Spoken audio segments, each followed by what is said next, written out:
Just to recollect what we discussed last week, Swami is talking about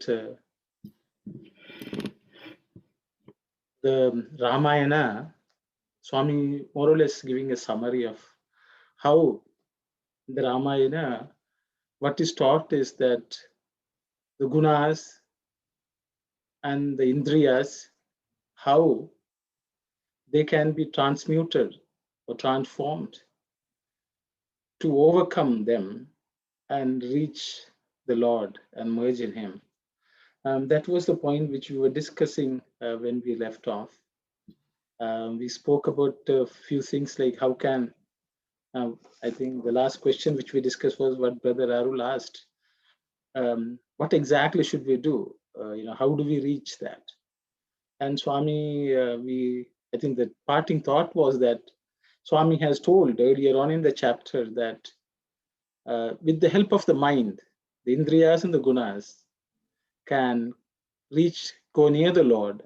And when we go near the Lord, then merging is possible.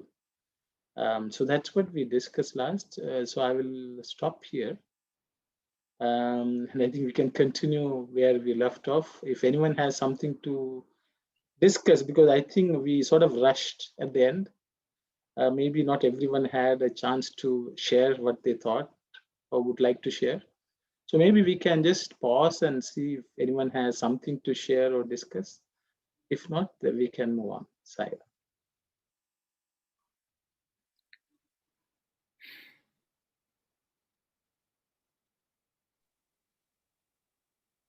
Sairam, Brother. we discussed a couple of things like born in gunas and bred in gunas and born in senses and then bred in senses. What does that actually means? I asked that question last time also. I'm kind of confused. What is that? Maybe I don't understand that English. Maybe can you say something in Tamil elsewhere? Like because why I'm trying to understand is these gunas, this Kaiheji, Sumitra, and they have different gunas. Out of them, the kids were born with different other qualities like Sadhya, Dharma, Shanti, Prema. The Shanti and Prema is Sumitra's children. So what does this actually means? Like how do we, what is that Swami is trying to say? Thank you. Okay, Science. brother. So I think I will just go first before I ask others to share their thoughts. See, we all have, when we think we are born, we may be thinking, you are born as Arul, I am born as Aruna. What exact, from my understanding, what Swami is telling is, there is this concept of I, which we all have developed, which is the Jiva Tattva. So the Jiva Tattva is an identity which we sort of perceive about ourselves, who we are. If I think who I am, I just look at the mirror and say, oh, this is who I am, which is nothing but the body. Okay. But how did I perceive this body is because I'm looking through the eyes and looking at a mirror and saying, oh, this is I. So the thing is, the concept I have of myself is based on what I have seen. And maybe, when I speak, I am hearing my voice and I think this is the way I sound. So I, even to know myself, or I am using my indriyas to get a sense of who I am. And so that is how my identity is born. All of us are actually identifying ourselves through the help of the senses. And of course, the senses also will say, oh, one of my gunas, gunas will come into play. They will say, oh, you don't look good. Oh, you look good. I want to look good. All those concepts, so they will also drive how we fashion ourselves. And so ultimately, what we think we are is gathered by our senses and the gunas. And that's what Swami says. There's one, you are three. One is who you think you are. So my own concept of myself is generally, for all people, is gained by using our senses.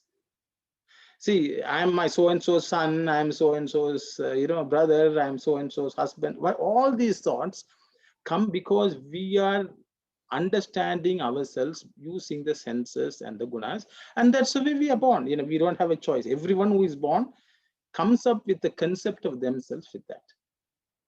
But then Swami says that is fine, that's a starting point. But then from that you have to reach your real self, which is the Atman. And for that you need the mind. Because then now I am asking these questions and analyzing all this using my mind, manas, buddhi, chittam, ahankara. So the thing is, the mind uses different information and tries to process it inside. So then Swami comes to the concept of what others think you are. Because when others don't have the feeling of who you are in your body, but they are perceiving you, your behavior and this and that, they can only process through their, of course, their senses, but they are processing it through their mind, and they think who you are. So the same way, we also can analyze and come up with some concept of ourselves using the mind very well. But then Swami will say that analysis also will not be very good if the mind has the tendency of running through the indriyas. So ultimately, when we are born means the concept of who we are is born. It is not this body. It is not the body with which we are born. So we are born, our own concept of ourselves is born using the indriyas. Then we use the mind. And then Swami says, if you take that mind towards the Lord, then you will have a better understanding of who you are, because the Lord is the light, which will give you a very clear picture of who you are. And there you see, you will come to understand that you are an image of God himself. And then you will try to bring out the best qualities in you, which relates to the Lord. Okay, and then once we are able to bring out the good qualities in us, Swami will say we will merge in the Lord. So this is my understanding, very academic understanding. So when we say we are born, don't think that we are the body, because that is a concept which we have got only using the senses. Okay, so that is my understanding. I will stop here. I will open it up for discussion by others. Sairam. I hope, brother, it is wonderful. I really understand it today. I wouldn't ask this question again, even to myself. Thank you. Thank you, brother. I will just, anyway, I will ask others if they have something to add. I may have left out, I may have mistaken something. I will ask others also to share their thoughts. Sairam. I heard about what you were talking about, like what I am thinking, who I am, and the others thinking who I am, and other aspect as well. But today I'm very clear on this one. Thank you, Sairam.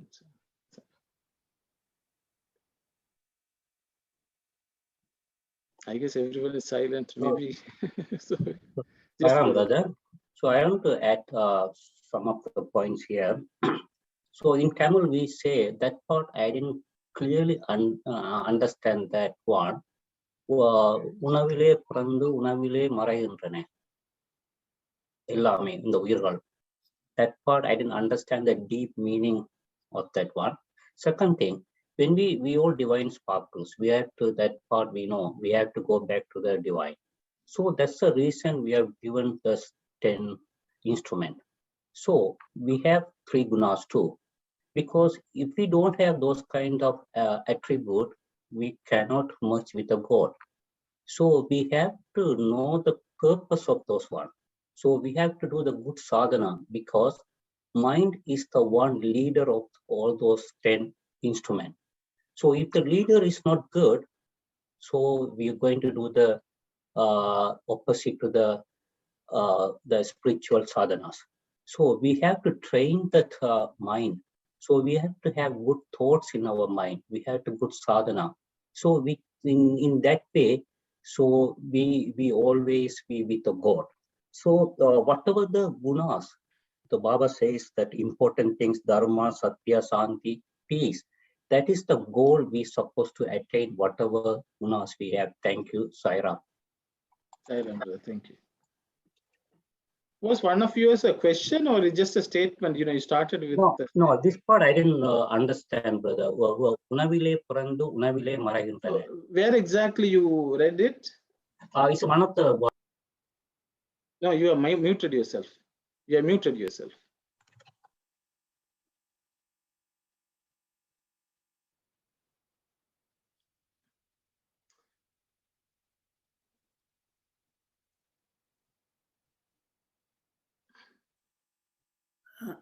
Okay.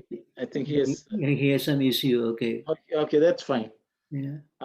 We can ask him later. I think we can address the question later then. Can you hear us? No, he can't say that also. Okay.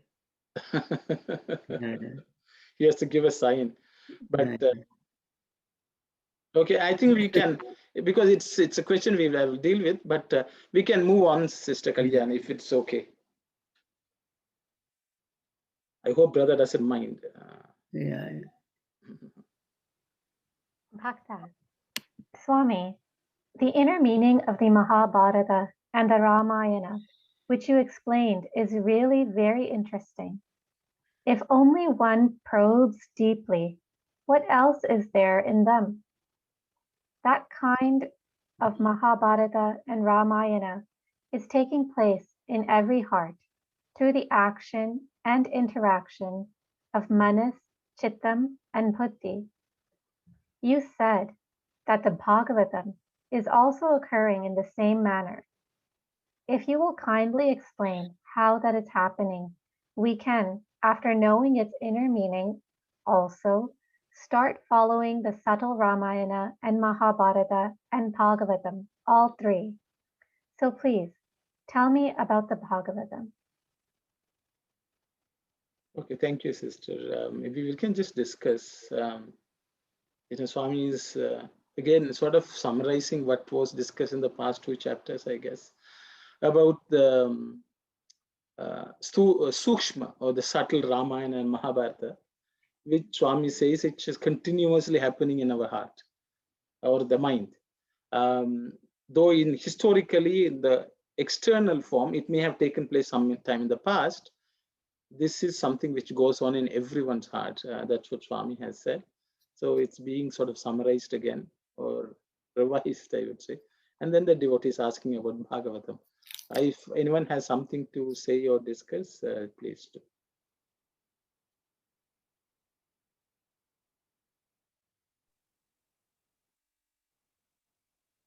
Sorry, I don't know whether this is the appropriate questions to ask.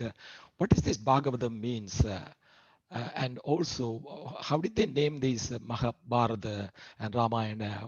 How did these names comes up for these Idigasas? I think there must be some significant meanings to these words. I don't know. Maybe if it is not appropriate, maybe we can leave it. But I would love to have your thoughts on this, if you don't mind. Thank you, Saira. I will open it up for anyone. It means I think it's good to know the meaning of the words also. I don't think it's irrelevant. I will just ask anyone else to share their thoughts if they have something to share on the names of Ramayana, Mahabharata, and then Bhagavatam. Swami, anyway, Swami is going to talk about Bhagavatam in detail. So at least about Mahabharata, because we have discussed the past 2 chapters, Mahabharata and Ramayana. So it may be good to understand the words. Sairam. Anyone else would like to share your thoughts? So Sairam, brother, so you can hear me now? Yes. Okay, but we will come back to your question a little later if it's okay. Thank you, yes. So in Bhagavad, Even I don't know, before, after this study circle only, I heard this name. So I was referring to get to know better understanding from all the people. So Bhagavata is Vyasa was so one day after the Mahabharata war, he was sad on the bank of the riverside. So that time, the Narada Rishi is coming that side. He was asking why you are sad. So he was talking about the Mahabharata, that one we discussed about that one, because he was into the good part and the bad part, Duryodhanas and culture and everything. It was bothering him. So then Narada Rishi told, okay, you better now the Kali Yuga start, better to write something for the people, for the benefit about the Lord's glory, the connection between the God and the devotees, how they interact with them, how you can achieve them, how you can enjoy his glory. So he started to write about the Bhagavata for the Kali Yuga people to understand more. Thank you, Saira. Thank you very much, brother. Anyone who would like to speak about the names of Mahabharata and Ramayana also? Sairam, we are talking about how the name came, no? So yeah. What's the name and what's the meaning of the name and how it came about? Yes. Yeah. So Rama Ayana. Ayana is path. Rama, so Lord. So how to reach Lord Rama is Rama Ayana. And Mahabharata, of course, Maha is great, but Bharata has a lot of significance. Maybe I am not sure why the name is given here for that particular epic. I am not sure about that. Even though there are meanings, it could be Bharata, it could be so many meanings. Bharata, Bha means Bhagawan, and Radha means attachment. So attachment to Bhagawan is Bharata. And so many meanings. So I will stop it. Bhagavatam, of course, we are going to see later. That's it. Thank you, Saira. Anyone else would like to share? So anyway, Brother Sivadas has so spoken about Ramayana, which is Ayana is the movement. For example, we have say Uttarayana, Dakshinayana. Yeah. The sun is moving northwards, Uttarayana. Dakshinayana means sun is moving downwards. So any movement is called Ayana. So Swami has spoken about Ramayana. Basically, he says that the Rama is moving towards the Lord, towards the devotees. But by reading that, the devotees can move towards the Lord. So it is a story of Rama moving towards the Lord, devotees, and the devotees moving towards the Rama. So this is what happened. Rama went everywhere, and devotees also went to flock to him. So that's that story of Ramayana, how the Lord and the devotees move towards each other is Ramayana. So Swami says Ramayana is a story of there. Rama also means Sita. How Sita moved towards Rama, and how Rama went in search of Sita. Those are things which Swami has spoken about. So it's Brother Sivadas has already spoken about the path. How we go travel.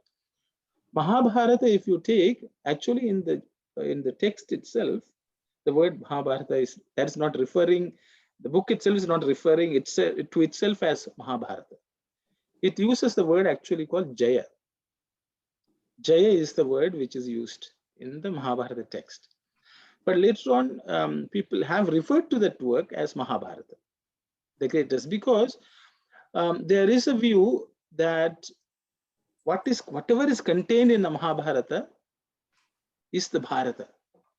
The great, like we have what is called GTA, Toronto and GTA, Greater Toronto. That means it's Toronto and all allied parts. So that is the way it was termed as, because Bharata itself embodied everything in Bharata. There's saying that what is not found in Bharata cannot be found anywhere in this world. Every human thought is actually captured in Mahabharata. Every human behavior is captured there. So any news you watch today, there is actually similar news in Mahabharata. So, you know, everything is covered. So it is the entire world itself. But it's also supposed to be the Bharata, who was the son, you know, is Dushyanta's son, you know, he's supposed to have been the one who basically established Bharata as a country. So that has come from that also. But Swami also gives the name Bhavaragata, like, you know, that is Bharata. So in Mahabharata, you will find everything. So it's an all-encompassing encyclopedic text, which is the country itself. If we read Bharata, that is synonymous, identical with the country itself. So that also some people have said.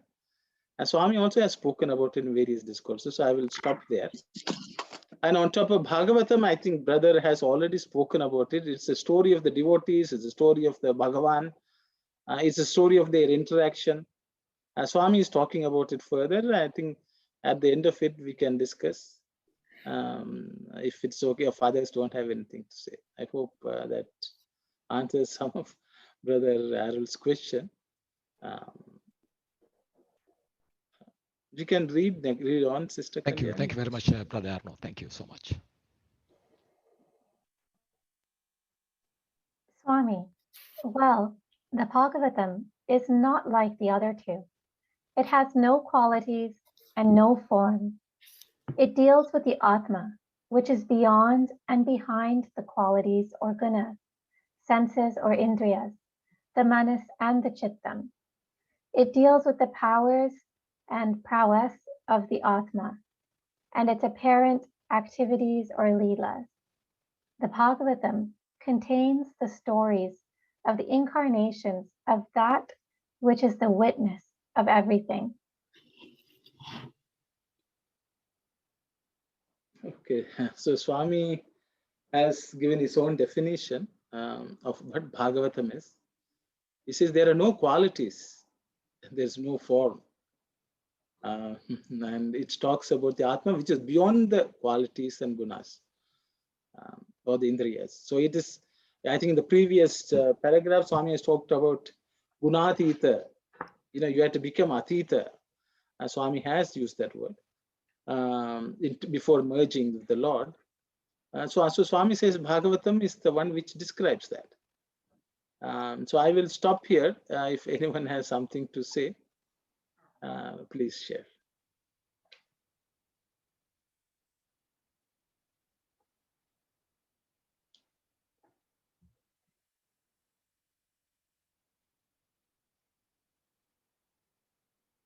I just want to ask something.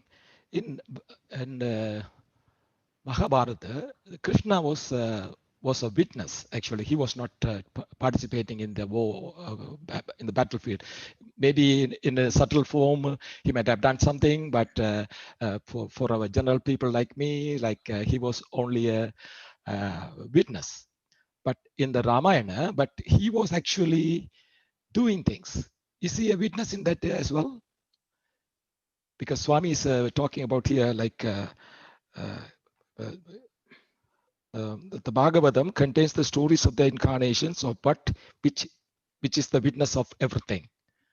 So does that mean, am I thinking right or no? Thank you, Saira. Thank you very much, brother. Thank you.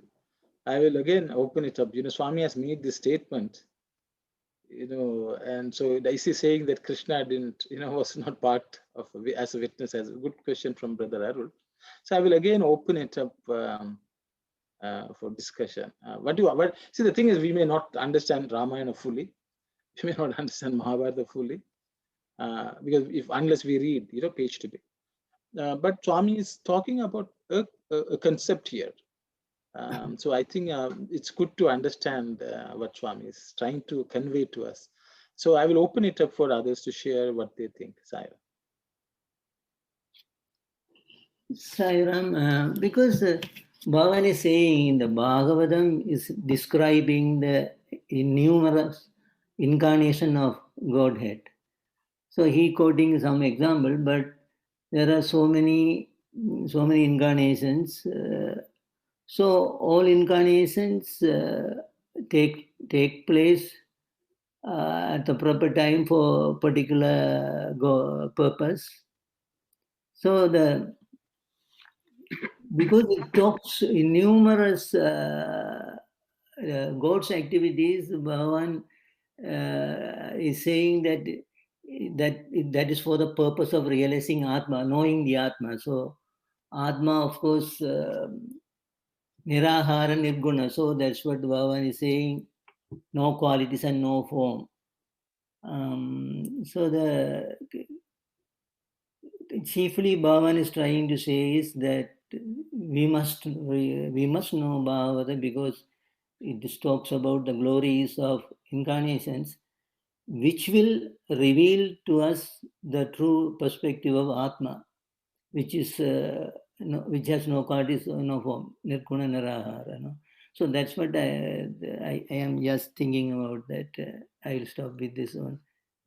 Thank you, Sairam. The Sairam, I also have some sort of clarification in the second sentence.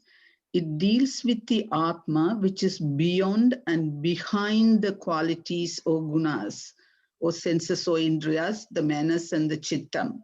So I can understand we have already studied the Atma is beyond the qualities or gunas or the senses or indriyas.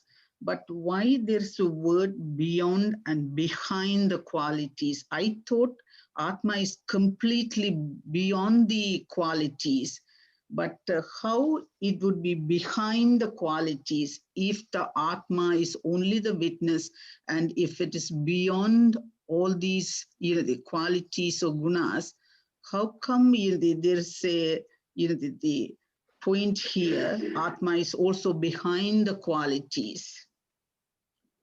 Thank you very much. So just to point, sister, in Telugu, Swami has used only one word called Atita. Yeah. Swami says, Annintiki Atita Maina Atma Yokka Rupamulu. So basically, what is beyond everything? That's what Swami is saying. That's what Swami. Annintiki means everything, Atita. So I think beyond is the word which Swami has used. Okay.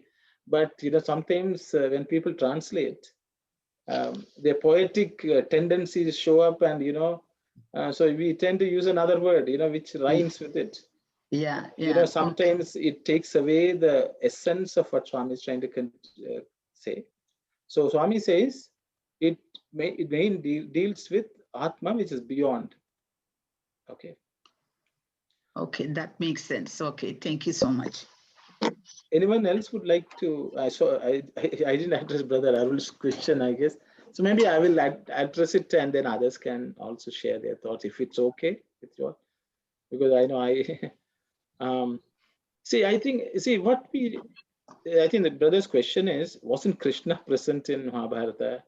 Wasn't he witness?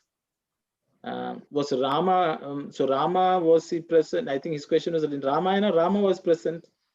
Or maybe he was not a witness there, he was acting. The reality is both of them actually exhibited the quality of witness in both Ramayana and Mahabharata. Krishna also acted at times. Maybe in the Mahabharata war, he was riding the chariot, but he was very, very active. He was, he was telling Arjuna what to do. He was telling Dharma what to do. And he even jumped in the fray. He was tried to attack Bhishma.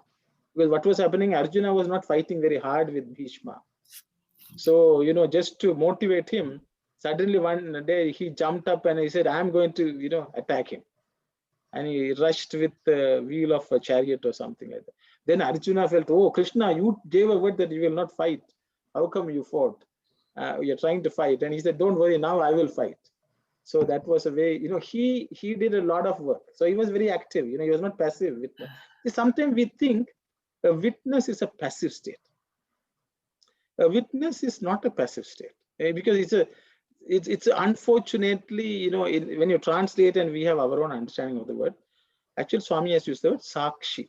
Sakshi means with eyes that person is watching, which does not mean actually you are inactive or you are passive. Though yes, when there are people who can be, they say there's a word called passive aggressive. Sometimes people will be so passive that actually it's aggression. Okay, so the thing is, witness can be very, very active. Okay, so I just wanted to point out, and I will just share my idea of what I understand from this. Because if you take a textbook, say let's take a textbook of botany, or botany or zoology or biology.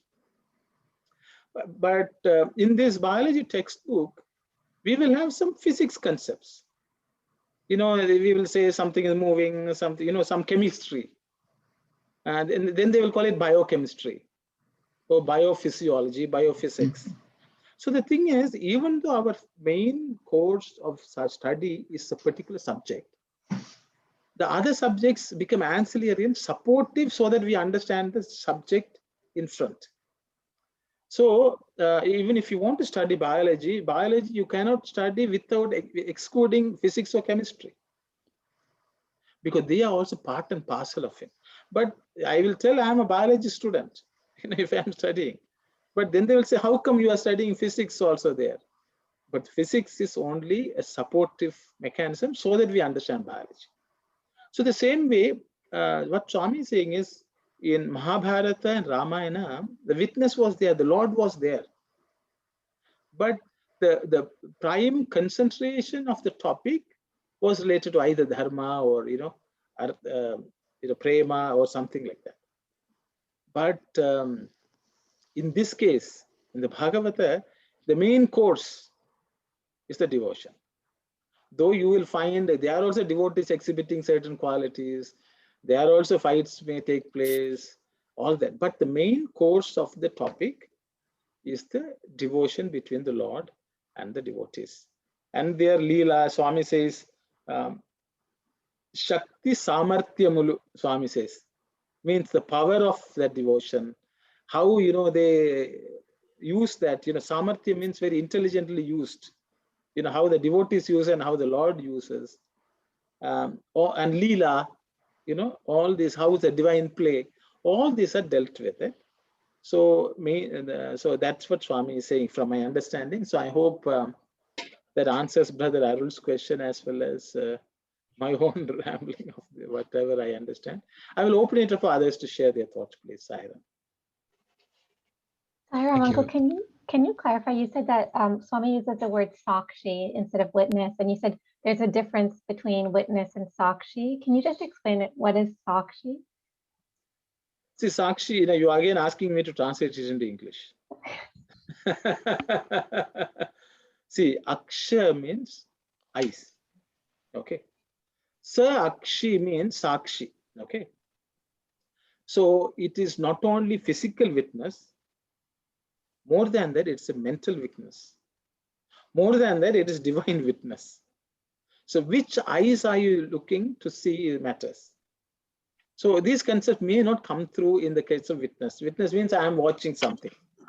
He witnessed something. But what I'm saying is, the way Swami has used, my understanding is the witness, the Atman is the witness. Okay, Indriyas are also witness. The mind is also witness. But the Atma is also witness. Okay. So that's why he said, I'm again using the word witness, and you will say, Uncle, you didn't say any new word. Okay, it is ability to look, to ability to have an insight. So it is everything. Ability to also influence.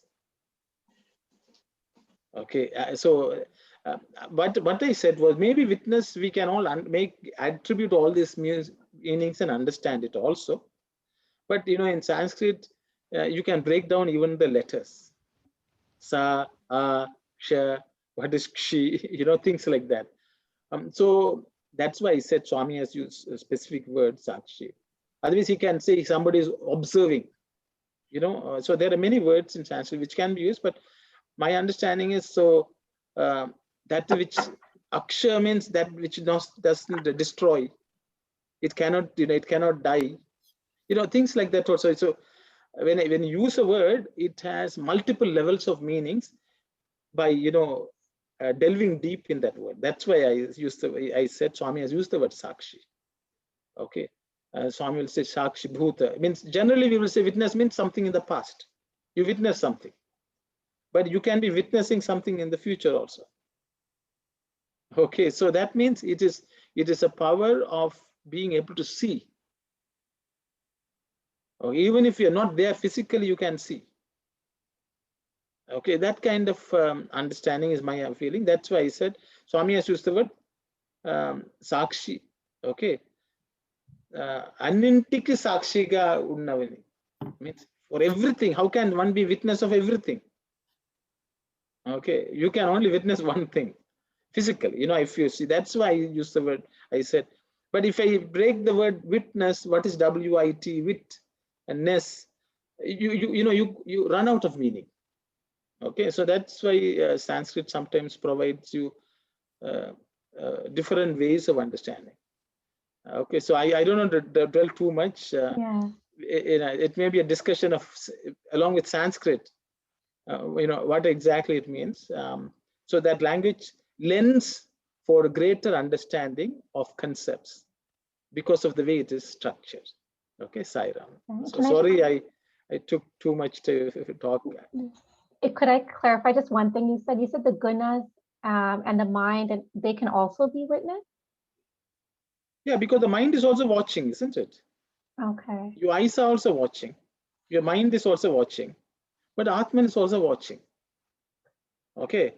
So, but the problem is we identify with just the eyes, or sometimes we identify just with the mind. For example, you saw somebody do something. Okay. And then you will say, this is what this person did. So, for example, somebody sees a doctor cutting. Okay. And you will say, oh, that fellow cut somebody. Okay. So that is the eyes seeing. Okay. Without mind. Then the mind will say, oh, that person is a doctor. That person is trying to treat, maybe he's doing a surgery. So that's the mind witnessing.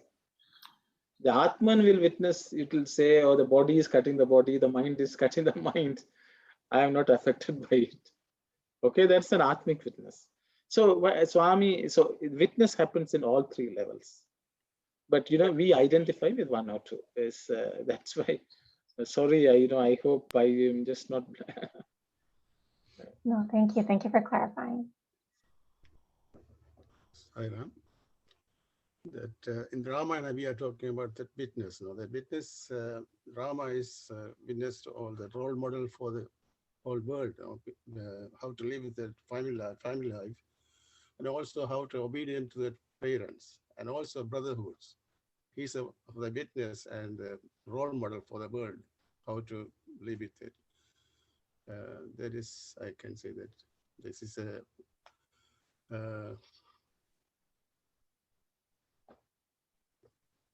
Witness for the world. I can say that. Thank you, Sairam.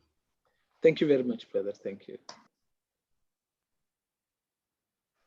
In that sentence where it says it deals with the powers and prowess of the Atma and its apparent activities or leelas. I'm again use of words.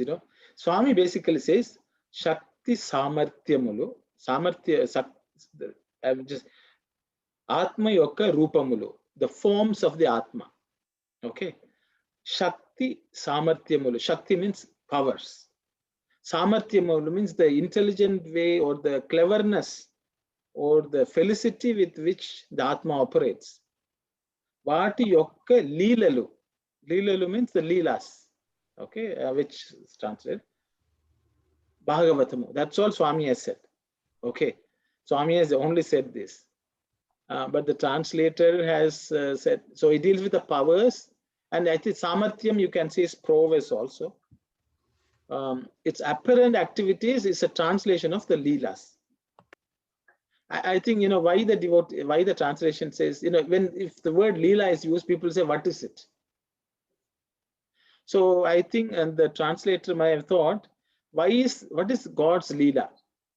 Means we will think he is doing this, but it may appear as if the Lord is doing this, but we don't understand what exactly he's trying to do. Okay, I think from that sense, the word apparent activities is used because, for example, Swami materialized Vibhuti. So you can say, oh, he's materializing something. So why is he doing it? Is he trying to prove that he's divine? That is one thing, apparent activity.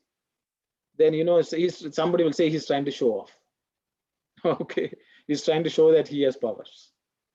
But a devotee may say, oh, Swami gave me Vibhuti. You know, he doesn't pay attention to that he materialized. And then somebody will say, Swami is just playing. He can take something and give, he can materialize something and give. So he's just a play. So Leela is something which has many, many aspects to it, but it may seem like an apparent activity. So I think that is why the word it has been translated like that, because what is the translation for Leela in English means, you will say maybe play. Play means it's game. Is it a game? No, it's not a game. It's much more than that. So the activities of the Lord are called Leelas. Okay, so I think that's the way the word. So sometimes, you know, it's a challenge, you know, it's to, if somebody says, what is apparent activities? Why is this translation? Because the person who is translating is also struggling to communicate some words which are not familiar, people are not familiar. Like, you know, you can write a chapter on the word Leela to explain what it is. So, okay, so I hope I didn't two talks. Others, anyone wants to? And maybe we'll go on to the next slide. Because it maybe it's just simple, straightforward. Okay. Bhakta, what are the forms which that witness assumed? Why did he assume those forms? Swami, really speaking, he is all forms, Sarva Swarupa. There is no limit to the number or nature of his forms.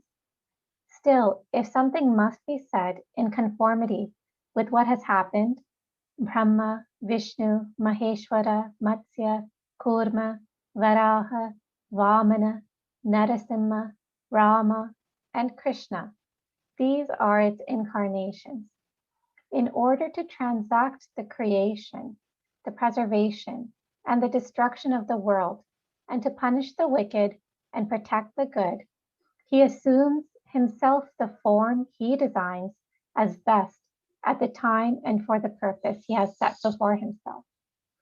When that purpose is realized, he is, as before, the witness, the Atma Swarupa. Thank you very much, sister. So I think for at least for once, I will stop talking and I will ask others to share their thoughts. Sairam. Anyone, please. I don't think there's anything for me to add here. Sairam.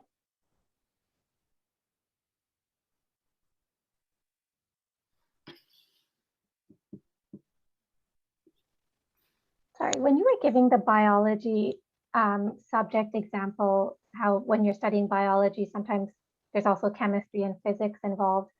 Were you saying that the Bhagavatam is like when you actually are studying biology, and then Ramayana and Mahabharata are like when you're studying like the physics and the chemistry in order to understand biology? Yes. Okay. So the main text of the Bhagavatam is Bhakti. Okay. So that is the main focus. So Dharma and Satya also come out there, you know, but other qualities also come. But Bhakti is the main. Anyone else would like to comment or discuss? Brother, I like this word, in order to transact the creation. So the two reasons, whatever we studied before, two reasons the Lord come to this earth. One is Bhakta's devotion and the Bhakti. Other one is Dharma is going down. So that is a reason God comes to the earth to make the Dharma stable. So so that Bhagavata, mainly they're talking about the bhakti, and through these stories, Bhagawan glory or whatever leelas. Even if the Baba's vibhuti is giving, that time you realize you're going to be dust. If you give diamond chain, that means you die your mind. So Baba's teaching something from the leelas. So we have to use this bhakti and the knowledge, that jnana, to attain the moksha, reading these stories and everything. Thank you, Saira. Thank you very much, brother. Thank you. Anyone else? Others, please share. Okay, Sairam, I just wanted sharing for the sake of sharing. Okay, so here Bhagavan included Brahma, Vishnu, Maheshwara, the deities for creation, preservation, and destruction as forms of avatars. So it is very good to know that other than whatever is other than Brahman is incarnation. So that's a one point, that the Trinity, the included in these incarnations. Even though we study that these three were not born to a human mother, so to say, but still they are incarnation, because for the purpose of certain things Bhagavan is doing, Parabrahman is doing this one. Okay. And also another thing I noted here is in Dasavatar, here Kurma, Varaha, Vamana, Narasimha, and the Parasurama is not here. Maybe Telugu might be having, but Parasurama is not here. And the ninth out of the 10, Krishna used to be 8 because he's born the 8th child, and the incarnation also the 8th in the rank. But the 9th, some people say Balarama and some people say Buddha. And the 10th one is the Kalki avatar, which Bhagavan has proved himself to be the Kalki avatar, showing divine vision on white horse to some people. So,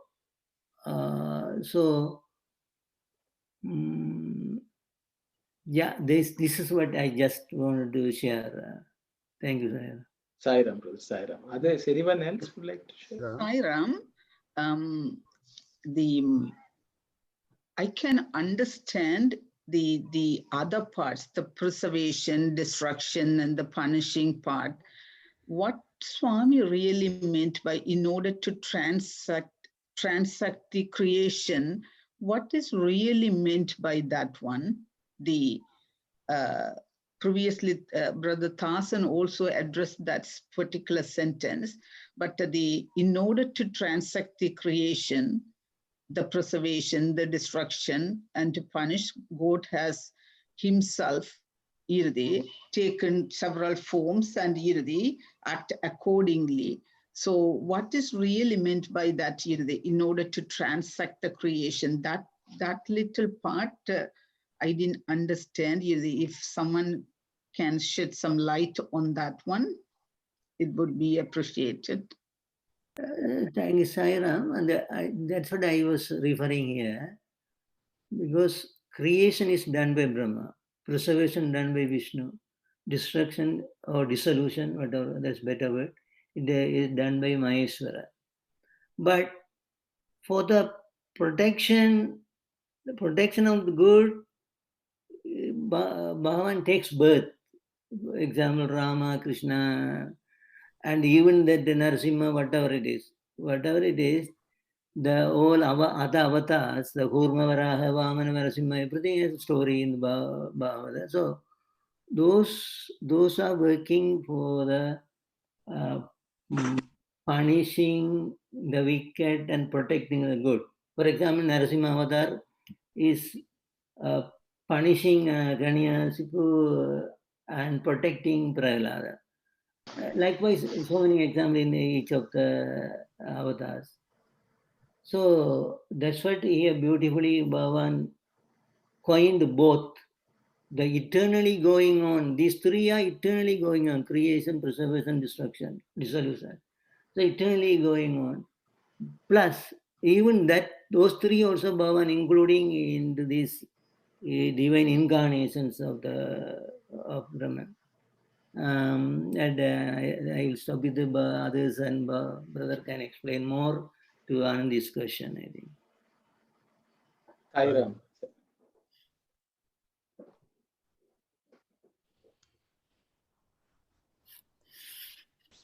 Sairam, that simply saying that when the devotees are in problem or troubles, that always that Bhagavan come and rescue them for that. It's all stories witness for this all this. I guess that this is the devotees always protected by that Lord. That's the stories are saying that for me. Thank you, sir. Thank you very much. So I guess no one is saying much. So I will try to speak. Anyone can interrupt at any point. As Brother Sivadas has nicely pointed out, Swami is including Brahma, Vishnu, Maheshwara, and a few other avatars of the popular 10. Okay. So here we should understand that Swami is talking about Bhagavatam mainly. And the question is, what are the different forms of the Lord? And Swami says all the forms are gods. Okay, that's how he's starting. Sarva Swarupa means any form which you see is God's form. But then Swami uses very nicely, he's saying in Telugu, I will just, if you don't mind, I will read. Kani Prakritiki Gocharincha Magunatlu. Okay. Prakritiki Gochara Magunatlu. Cheppa Valananna. Means Prakriti means in this world naturally. Gocharinja means so which you can grasp. Gochara means what can be appreciated. If I have to say something so that you can understand, okay, in your natural state, if you can understand, I will have to tell you something. Then he's saying Brahma, Vishnu, Maheshwara. He starts with Brahma. Because if you read the Bhagavatam, there is a talk about creation, how Brahma was brought, what was Vishnu doing, what is Shiva doing, all this Daksha Prajapati, Yajna, everything is covered in Bhagavatam. Because people don't read, people say, oh, there's some Krishna story, because a lot of Vaishnavites give a lot of importance to Bhagavatam. And of course, Krishna stories dealt quite a bit, because if you read Bhagavata Vahini, it's almost 90% Krishna. So Krishna's topic is covered in a large sense in Bhagavatam. But so in the Bhagavatam, there are hundreds of avatars are discussed actually. Forms of gods are discussed. But this popular 10 came very recently actually. It's people don't lose track of things. Then that is how it is mainly Jayadeva who basically was one of the person who introduced the concept of Dashavatara. And after that, people stuck to, because we all like abridged versions. So Jayadeva said that, and that has become very popular. So then we say, and then people keep on adding either Parashurama or Balarama and Buddha, as Swami said, as Brother Siva said. I think there are a couple of places where in Puttaparthi, Swami has got Buddha as, but that Buddha is not supposed to be Gautama Buddha. Because that Buddhist tradition actually predates Buddha himself. It has always been there. But Gautama Buddha popularized it. It's like Rama, the name Rama was always existent, Atma Rama. But Rama was given that name and he has popularized that, and all of us know. So it's the same thing. So all divine forms are actually the Lord. Then I will come to this transat, creation, preservation, destruction. The words which Swami has used is Loka, Srishti, Sthiti, Layamulu. Like that, those are the three words Swami has used. Srishti means creation. I think there's nothing. God creates this world. He sthiti means he maintains it. You know, preservation is one translation, maintains. Sthiti means he keeps it as is. Then layam is actually, Swami will say, merger. So this continuously happens. That's the Leela of the Lord. So actually this transact, creation, preservation, destruction is basically loka shrishti. So for this world to be born, or to be created or manifest, and then for it to exist, and then it merges back. All these are the Leelas of the Lord, and that is also discussed. And then I will come to this concept of avatara, because we think avatara means somebody who has taken a form, in a sthula form, okay? But there is this concept of Manasa Putra, you know, because Sanaka, Sanadana, Sanadana, everyone, they are called Manasa Putras. What does it mean? The mind also can give birth. The forms of Shiva and this, actually somebody's mind has given birth. Because we visualize Shiva as, you know, Ganges flowing, you know, all that has been visualized by. So that is also a birth. One is physical birth, one is mental birth. But the God is beyond all this. That is why Swami says he is the Sakshi Bhuta. But whenever that comes down to the mental level, that is also an avatara. When it comes to the physical level, that is also avatara. Bhagavatam covers everything. But then, you know, people say Shiva was never born. He is not, you know, defective, because Krishna only takes birth. You know, these are talks which among Vaishnavites and Shaivites. But for the Lord, anything, if you give a form, that is actually coming down, because the Lord is formless. So that's what I understand. So I thought I will just share. Saira. Sorry. Others can please share your thoughts. Saira, yeah, it's no, for as far as Shiva, it's not just that I came across somewhere. Whether he was born in someone's visualization, or whether the Lord himself gave that form to that one, that the first one who saw that.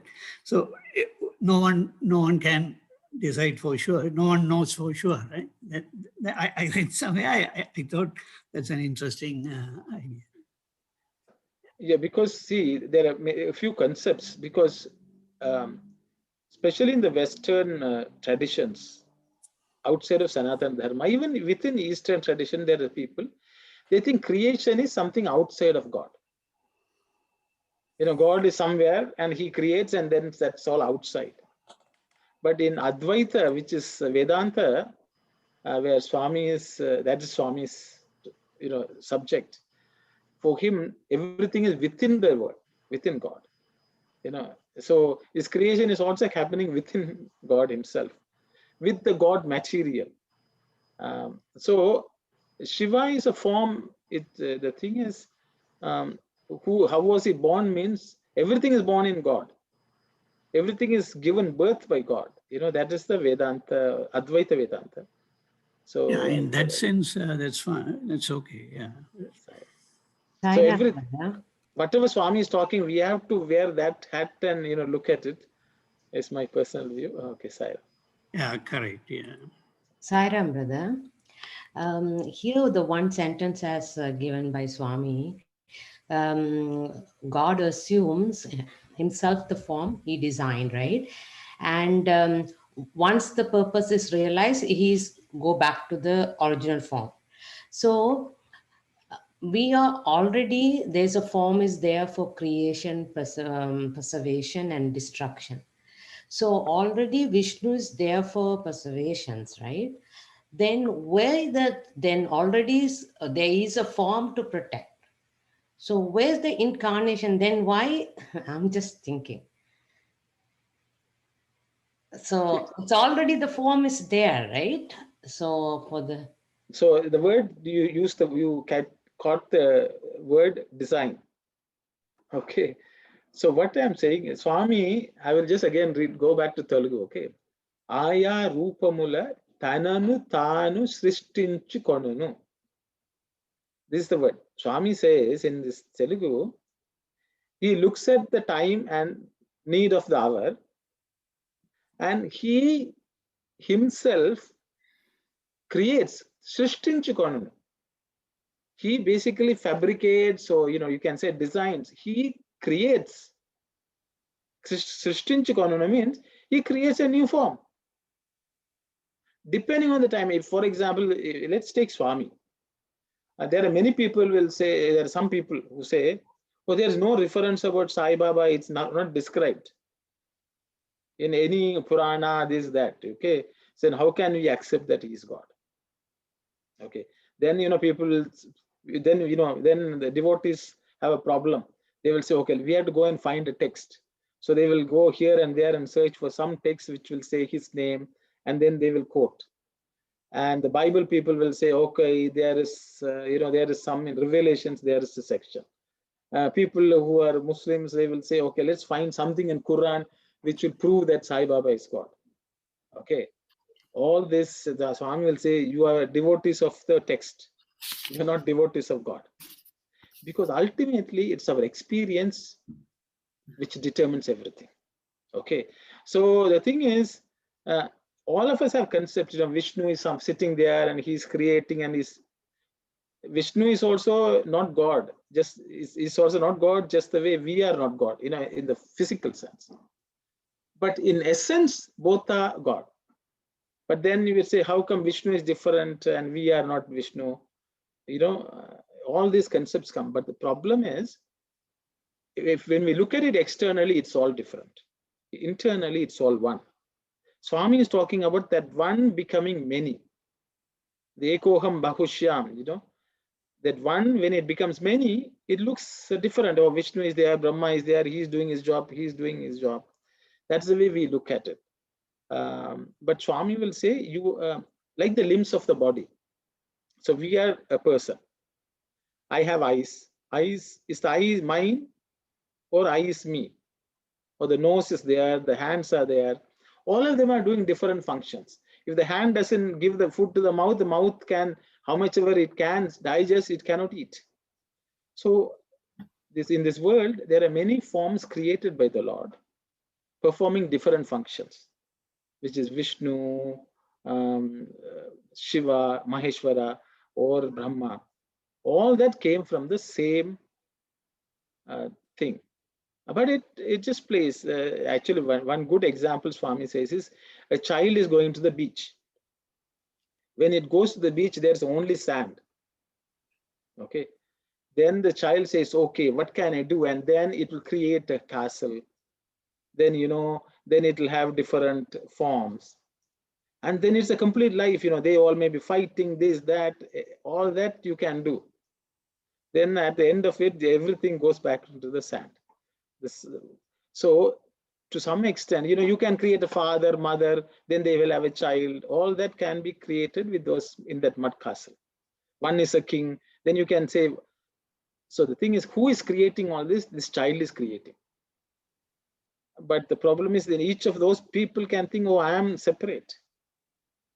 So that is the concept, again, all these are allegories or examples to explain a concept. So the Lord also designs Vishnu. Okay, it's a job. Then a child. But all of them should understand we are all made of the same sand, same thing. So Swami has used the word, he creates. He creates appropriate forms for the time. Okay, just the way a child may suddenly create something out of the blue. There's some fight going on, then you will create one with another sand, and then you play that with a clay. You can create something. It's something like that. It's my understanding. Yes. Maybe wrong, but others can share their thoughts. So we can take it as a Vishnu is taking different form to protect at the time whatever the needs to fulfill. Thanks, Sai. Sairam, like Lord Vishnu's 10 Dasa avatars, the only avatar I can think of, not avatar, maybe a form of Lord Shiva I can think of is Lord Murugan. like Vishnu Puranam, there's an entire Puranam dedicated for Lord Murugan called Skanda Purana. Am I right? Yeah. So, so I haven't seen any other forms of Lord Shiva particularly, other than Lord Murugan. Yeah, so the thing is, many people ask Swami, Raja Reddy, it's a story why that I will share that story. There are many people who go to Swami and, we wonder whether it's Shiva Avataram or Shiva Shakti Avataram or is Vishnu Avatara, like that, you see. So I don't know whether you all know about Raja Reddy. Raja Reddy was living with Swami for a long time, for about at least 20-25 years. He was Swami's personal everything. He will look after Swami. Swami's personal needs and everything. And he used to sing bhajans also in Puttaparthi. Very great devotee. He will not talk to anyone. He was in the 40s, 50s, 60s. He was looked up by everyone. So apparently once he went to, when they were going on some trip, suddenly some question he got. The question was whether Swami is a Vishnu Avatara or Shiva Avatara. Okay, this was the question.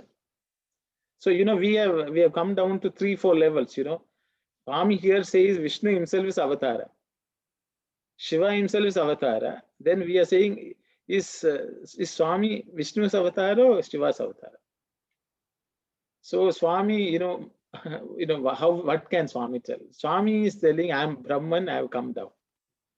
But then we would like to identify, or it must be Shiva, or it must be Vishnu, or it must be Ganesha, it must be Adi Parashakti, or something like that.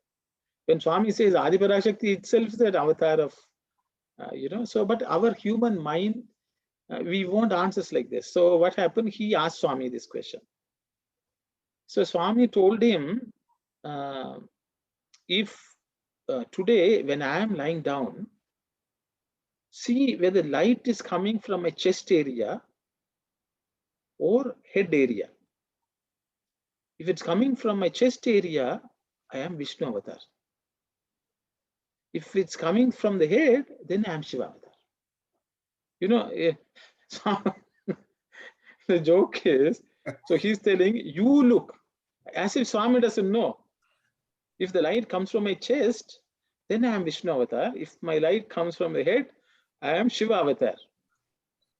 So this Raja Reddy, poor Raja Reddy, that day, whole day, he was thinking, he was waiting for Swami to lie down. So Swami was going about this normal day, talking to people, granting darshan, talking. He must be thinking, let the evening come or let Swami come and lie down. I can't wait. So it so happened, in the evening came, Swami acted as if nothing happened, he lay down. And so Raja Reddy, that time, Raja Reddy will sleep down, and he was not sleeping. He was looking there, where is the light going to come? When is it going to come?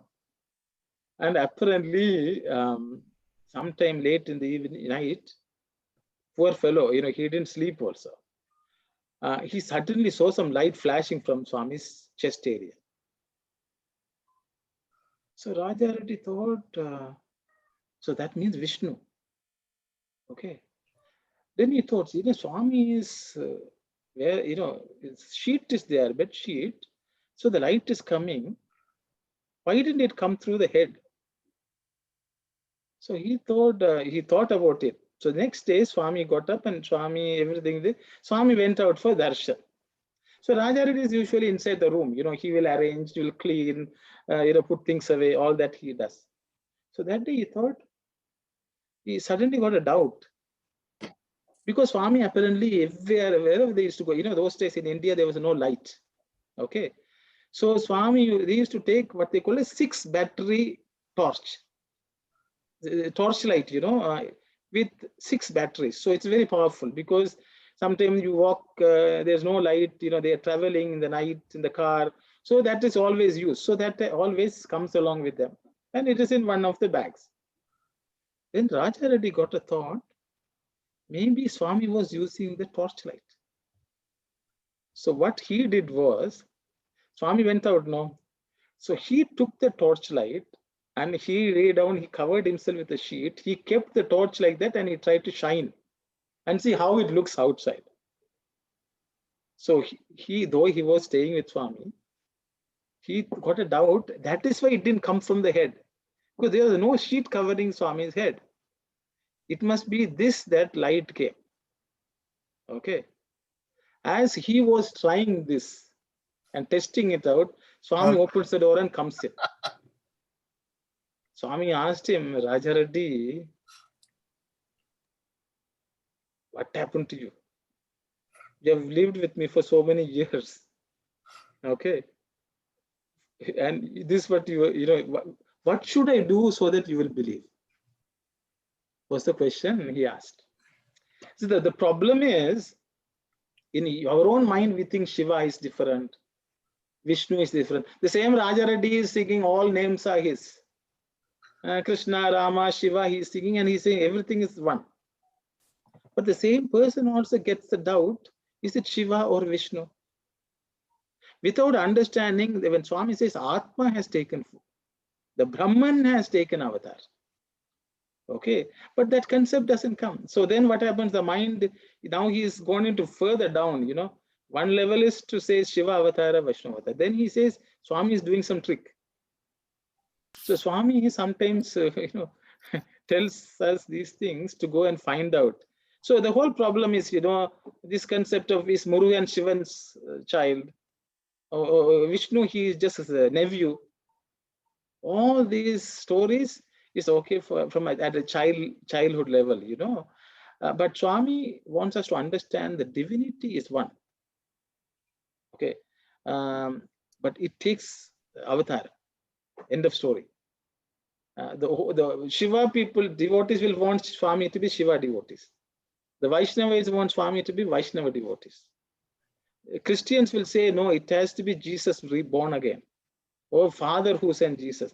So this is because we are so attached to whatever we believe in. We are trying to use our own understanding to measure the Lord and interpret the Lord. But it's okay. I guess all of us have to do at some level. So those are, I'm sorry, I will tell this story because we are talking about Avatara. So I was reminded of Raja Reddy asking Swami, what Avatara are you? According to Swami, everything has come from that Brahman, including ourselves. But it is just that we have to go through the process to recognize and realize that. This is what Swami has told. So I hope I have not confused too much. I'm sorry for taking so much time. Thank you. Sai Ram, thank you very much. The Raja Ratti's the story is clear all Raja Ratti's mind. Sai Ram. Sai Ram. Yeah, the Sai Ram brother, exactly the same set of maybe questions I have had in my mind. From my childhood, I always thought about the functions of the universe are divided into three categories: the creation, preservation, and the destruction, and led by the Lord Brahma, Vishnu, and Maheshwara. Why we haven't given the prominence to Lord Brahma or Maheshwara? All the prominence through the holy texts and everything, it's towards the Lord Vishnu. And in my mind, the up until today, I thought it's a little bit of it's kind of maybe religious sector, or that's why more prominence has given to Lord Vishnu than even Lord Maheshwara. Today, it's a really excellent explanation. It's only in our eyes, we are looking at Brahma, Vishnu, Maheshwara, and even the Lord Brahma has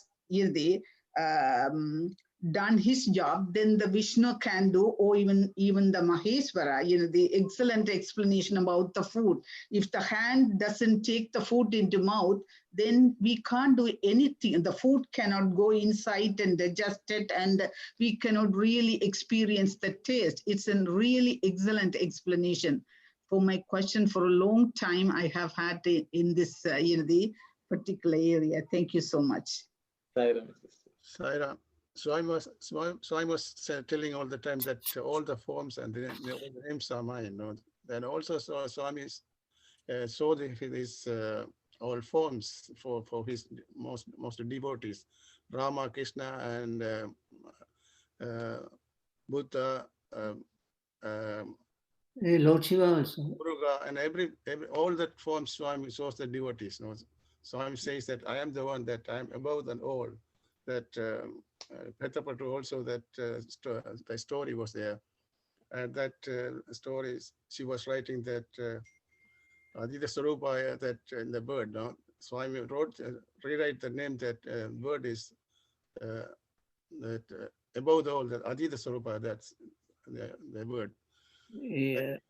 That means that all above that I am, Swami says, that the God, that means that God has no form. When that needed, Swami create the forms. That's where they create Ishvara, Krishna, Rama, all the forms. No? That's the way they're creating. The only one God creating everything. Or there's an example that I can say that there's an ocean, that there are rivers for the oceans. That's several rivers come to the ocean. That's they have different names. But after they come to that river, that ocean, they lost their names. That's the ways that I believe that there's only one. The God is one. The names are several, and forms are several for the only one God. Thank you, sir. Thank you very much, brother. Thank you. Sairam, time is up, brother. So there's an announcement that please let us know anybody is not convenient for our change of time for the afternoon study circles. So afternoon study circles take place 3:30 to 4:45. We are going to change from next week to 3 to 4:15. Please let me know, because this is a morning session, but there are so many devotees are coming in the afternoon. So sometime you may not come in the afternoon. So that's what I am telling here. If you have any objection to this one, please say it now. We'll give you one. Sairam, are you going to send an email to all the centers? So some of them, not come to the thing, but sometimes people come time to time. Yeah, that's what last week also I announced. This week was announced, and we are going to send the email the next week, say Tuesday, Wednesday, with the new Tamil chapter 13 attachment. So when we send that attachment, we'll mention the time change. So whether we receive email or not, we will be changing the next time, next weekend, the Aradhana day, we can let us meet the Tamil Study Circle Saturday 24th. So it will start at 3 o'clock, and the 25th afternoon study circle will start at 3 o'clock. So take it as decided now that we will be doing at 3, and email will come actually, but we have to, whether you receive it or not, let us meet at 3 o'clock next 24th and 24th and 25th. Any objection, any question, anything, please let us know. Sairam, in addition to the time change, today we have a Swadhyaya. Yeah. Start from 6 to 7:30 p.m. So I will be sending the reminder again via WhatsApp. Thank you, Sairam. Yeah. Swadhyaya from 6 to 7, Saturday, 17th, Bhajan Swadhyaya, yeah. And some, for me, there's a center study circle, so I will join later. So whoever has time, better join on time. Thank you, Saira. Brother, you can say something. And, yeah, so there's nothing more to say. Okay. Yes, I spoke too much today, but I will close with Samastaloka. Saira. Oh.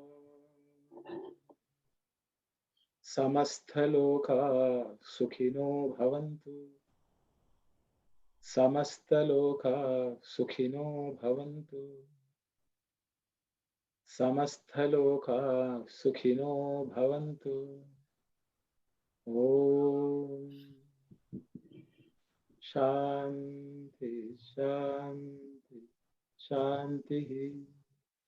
Sai Ram, everyone. Sai Ram. Thank you. Thank you, Sairam. Sai Ram. Sai Ram. Sai Ram. Sai Ram.